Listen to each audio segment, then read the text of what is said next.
guys! Good day po sa ating lahat. Ako po si, kulang naman to. Ako po si Jeanette Peternes. And welcome to my channel. Ngayong araw na to, may gusto lang akong i-share. Not a big deal, but parang good to know lang ba. So, tungkol ito sa gasol.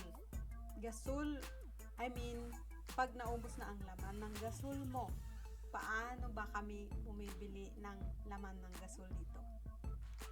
Well, dito,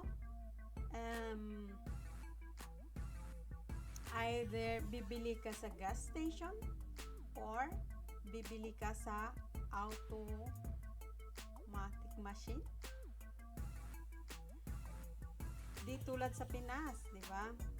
Sa Pinas, pwede ka lang bumili sa tindahan kung saan nagbebenta or sa grocery store or sa ibang store na nagtitinda lang ng mga gasol at saka mga ibang parts ng gasol.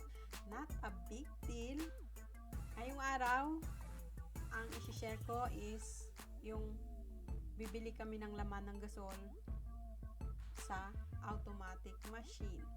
Okay, take note lang guys na ang gasol dito ay ginagamit mostly sa grilling sa summer house.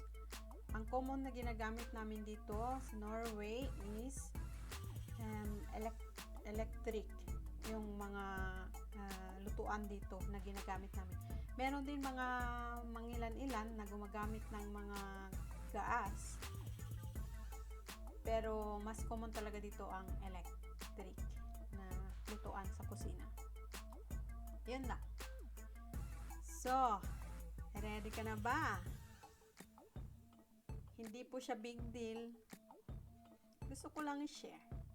Wala lang. So, ayan guys. Ang una niyang gagawin is i-unlock niya yung door. Tapos, ilalagay na niya doon yung empty gas. After that, pag nailagay na niya, yun nag-open na, ilalagay na niya. Susundan lang niya yung screen doon.